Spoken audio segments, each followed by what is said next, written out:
A racist cop swings his baton at Mike Tyson. Bad move. In seconds, the boxing legend teaches him a lesson he'll never forget. The afternoon sun cast long shadows across the high-end shopping district, its golden light bouncing off the pristine glass storefronts. The air buzzed with laughter and chatter as shoppers flowed in and out of boutiques, their hands heavy with designer bags. Parked near the entrance of the luxury plaza was a sleek jet-black sports car, an unmistakable symbol of wealth and success. Emerging from the mall's grand doors was Mike Tyson, clad in a simple gray t-shirt and jeans, a shopping bag swinging lightly in his grip. Despite the passage of time and the world recognizing him as a living legend, Mike remained a man of simple pleasures. A quiet shopping trip, a day to himself, just something normal for once. As he neared his car, reaching into his pocket for his keys, an unmistakable shift in the atmosphere made him pause. The murmur of the crowd hushed ever so slightly, eyes subtly flickering toward an approaching figure, one clad in a dark blue uniform, his badge gleaming in the sun. Officer Brad Reynolds, a towering man with squared shoulders, a puffed-out chest, and a cold, penetrating glare that he used like a weapon. His presence alone was an unspoken declaration of authority, his boots stomping against the pavement with deliberate menace. He wasn't just here on duty, he was here with an agenda. He stepped directly into Mike's path, blocking him. "Hold up," Reynolds barked, his voice laced with arrogance. "Where do you think you're going?" Mike, taken aback, raised an eyebrow, but kept his cool. "To my car," he said evenly, nodding toward the black sports car a few feet away. Reynolds folded his arms, his smirk widening into something uglier. "Your car?" His eyes ran up and down Mike, as if assessing whether a man like him could possibly own something that expensive. "That's funny. I don't usually see guys like you driving something this nice." The air changed. The veiled racism in the officer's words slithered into the space between them. A few onlookers slowed their steps, sensing the confrontation brewing. Mike exhaled through his nose, his patience tested. "Yeah," he said, keeping his tone neutral but firm. He held up his keys, letting them jingle slightly. "Got the keys right here, officer. You want to run the plates? Go ahead." Reynolds didn't move. His eyes darkened and his jaw twitched, a man whose authority had just been questioned. "You think a set of keys proves anything?" Reynolds sneered, stepping closer. "I've seen plenty of carjackers walk around with stolen keys." Mike's fingers tightened around the bag in his hand. He knew exactly what was happening. This wasn't about the car. It was about power, about a man who looked at him and saw not an athlete, not an icon, just a black man who needed to be put in his place. "I don't want any trouble," Mike said, his voice level but carrying a subtle warning. "But this car's mine. If you got a problem, go check the registration." Reynolds let out a mocking laugh, shaking his head like he'd heard the biggest joke of his life. "That's rich. I don't take orders from thugs." The word thug landed like a slap. The crowd, growing in size, let out a collective murmur. A woman gasped. An older gentleman clenched his jaw. A young man had already pulled out his phone, his camera trained on the escalating scene. Mike's jaw ticked, but he refused to take the bait. He wasn't about to give this cop what he wanted. Reynolds, seeing that his provocation hadn't worked, stepped forward again, his chest nearly touching Mike's. "Step away from the car," he ordered, his voice now low and edged with malice. Mike stood his ground. A challenge, silent yet deafening, passed between them. The cop's fingers twitched near his baton.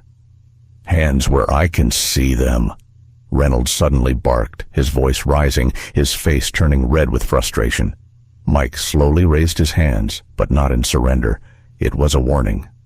"Officer, you're making a mistake," he said, his tone now edged with steel.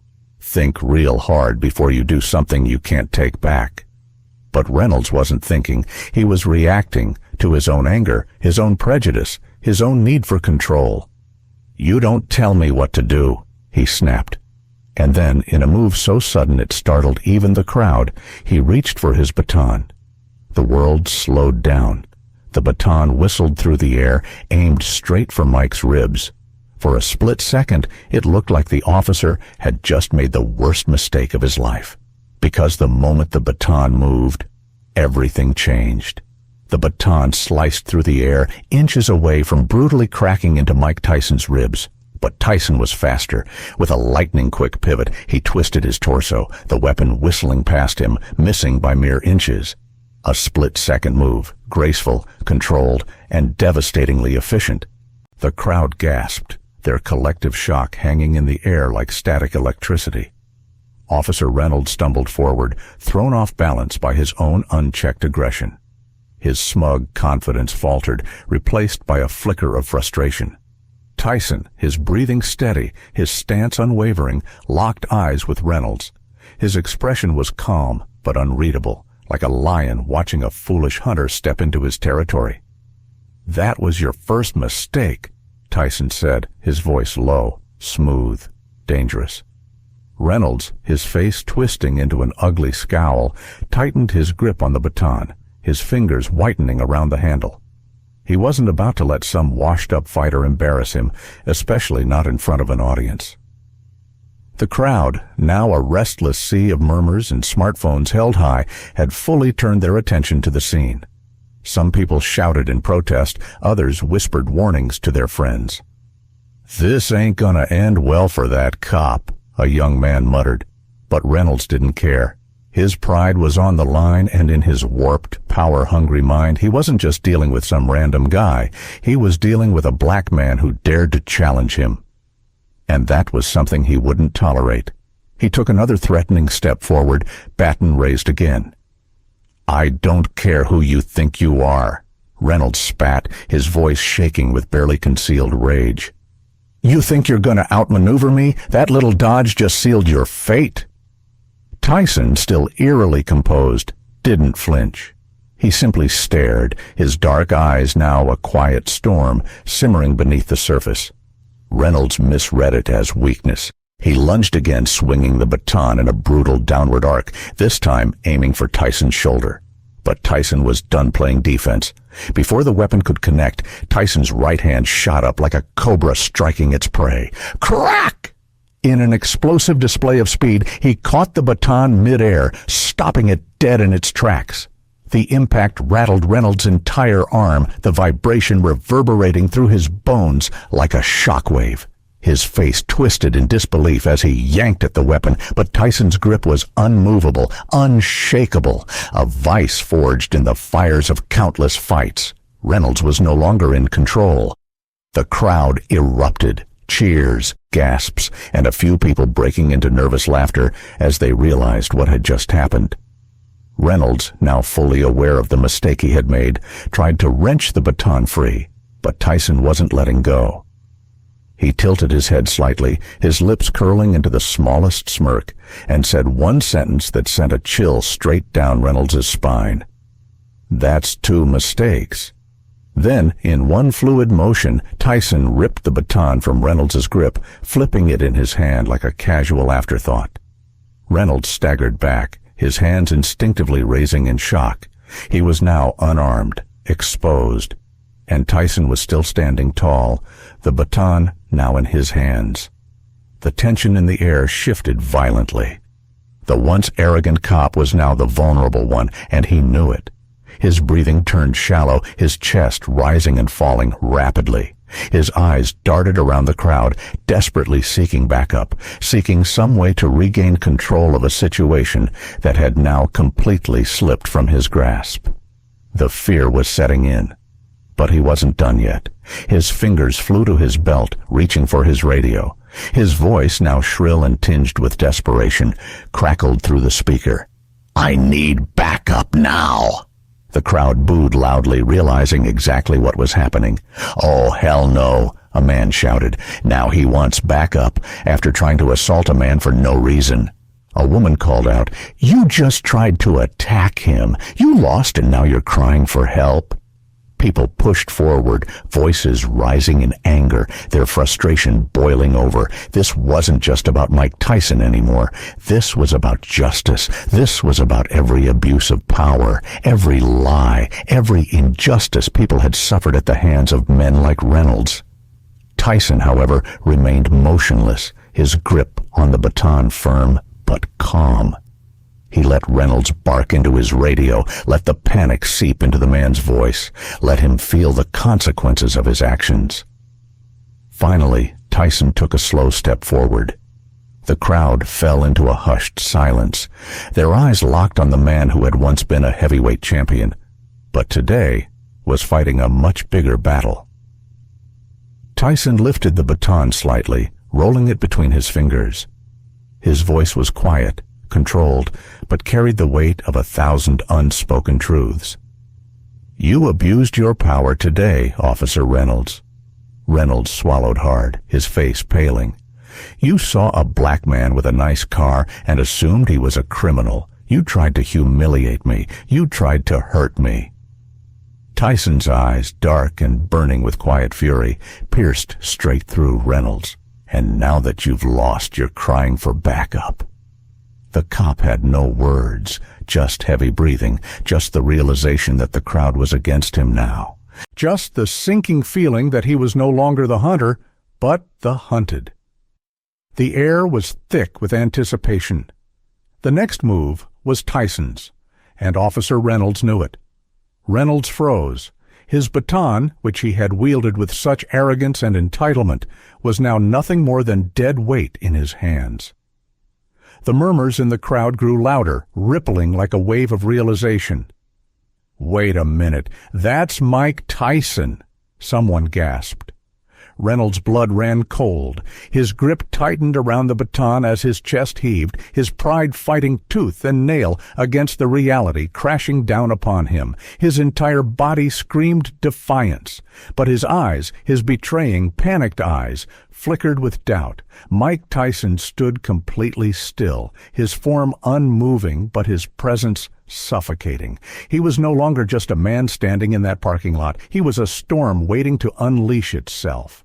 Reynolds could feel it, the shift, the moment where he was no longer the one in control. The crowd had turned, the phones were recording, and his opponent was no longer some nobody. It was one of the most dangerous men on the planet, and he had just tried to assault him. A bead of sweat slid down Reynolds' temple, his mind racing for a way out, but his arrogance wouldn't let him retreat. Not yet.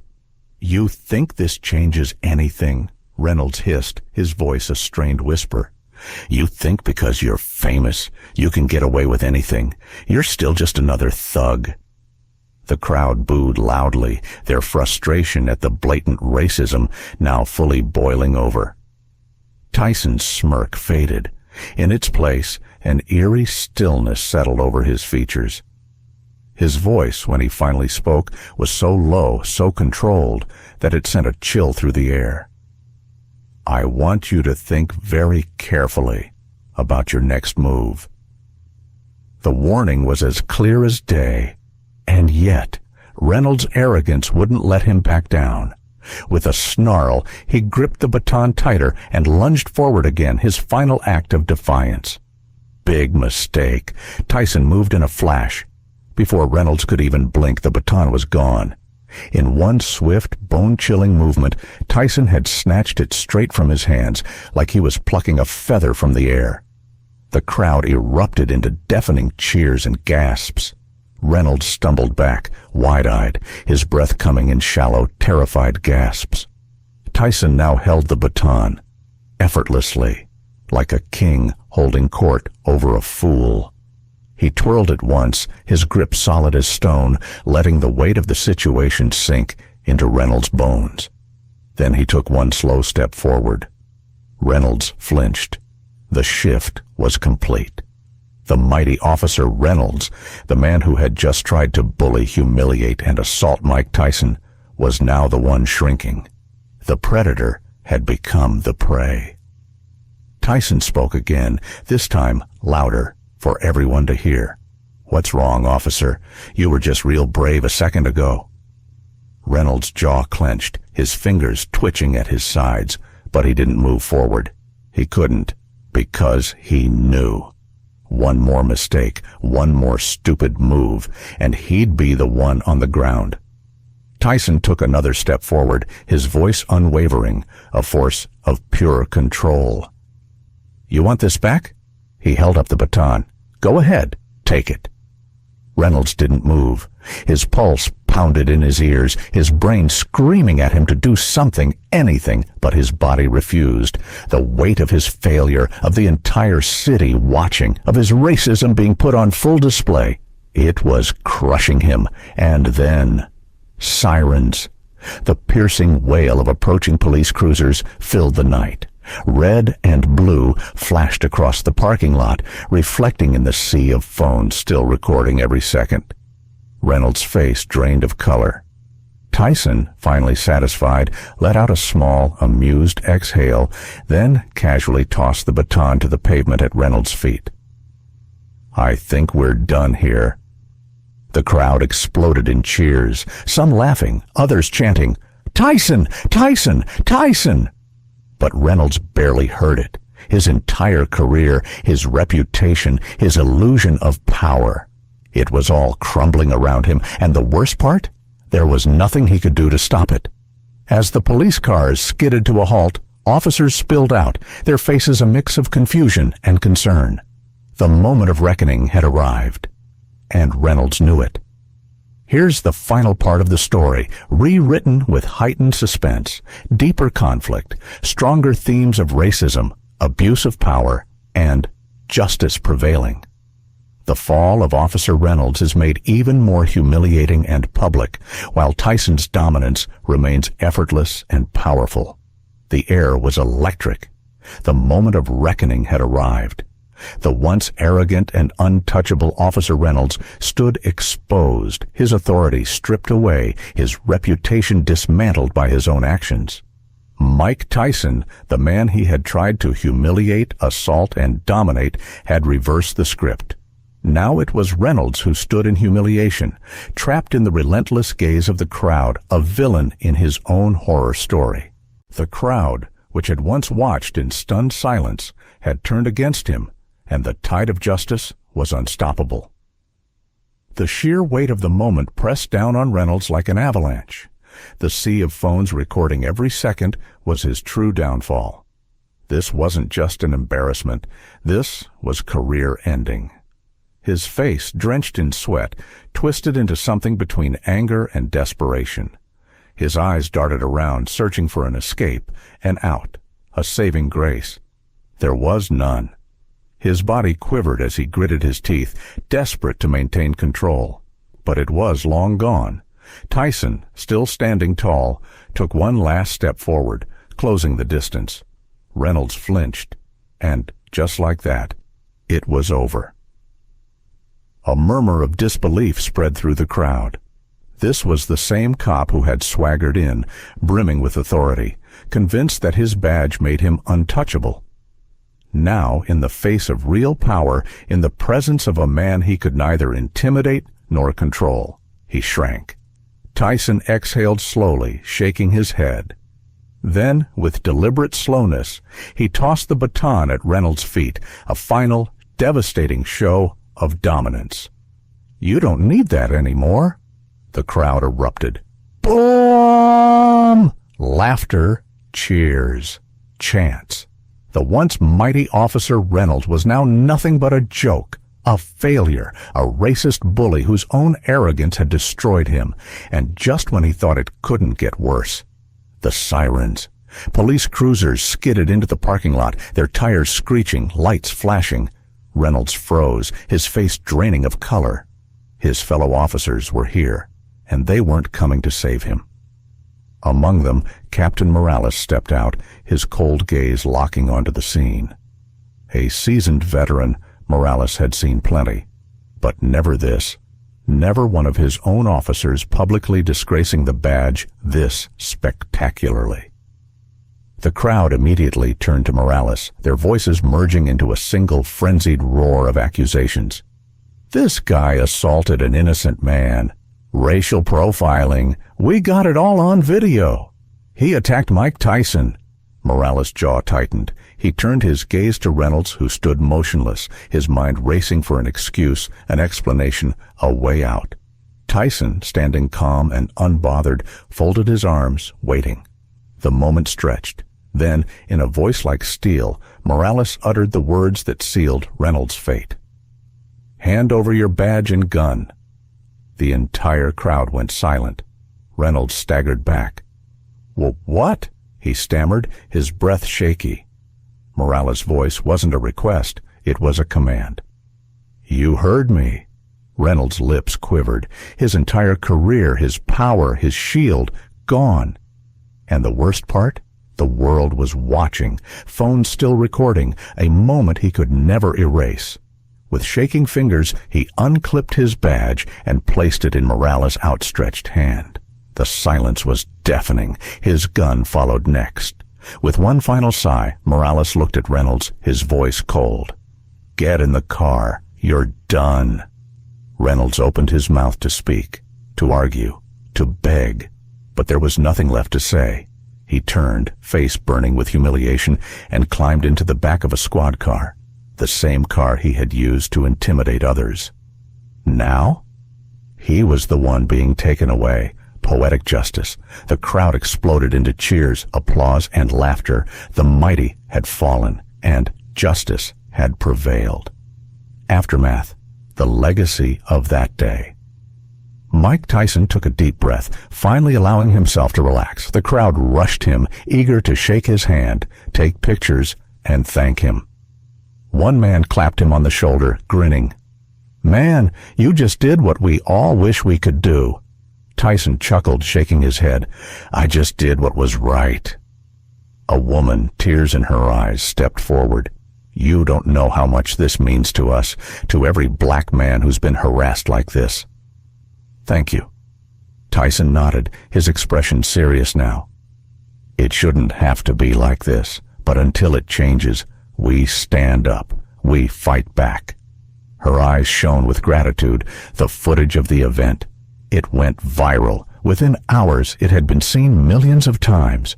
News outlets ran it with sensational headlines. "Mike Tyson humiliates racist cop.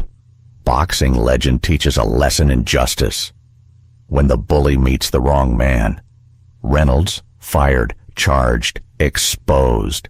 His downfall became a national conversation, and Tyson a hero, not for his fists this time, but for his courage, for standing up, for proving that, no matter how corrupt the system, no matter how much power is abused, truth always wins. And as Tyson drove away that night, his hands steady on the wheel, he knew this was only the beginning. Lesson from Mike Tyson's story. Mike Tyson's encounter with injustice highlights a harsh reality. Racism and abuse of power still exist, but it also proves that truth and justice will always prevail. In today's world, we must stand firm against discrimination, knowing that strength is not just physical, but also lies in self-control, intelligence, and courage. When faced with unfair treatment, stay calm, stand your ground, and demand respect with dignity. Don't let anger cloud your judgment, but never allow oppression to go unchallenged. Unity and awareness can bring change, and fighting for justice is a battle worth taking, because silence only empowers the oppressor. If you enjoy stories like this, don't forget to subscribe Undercover Insights channel.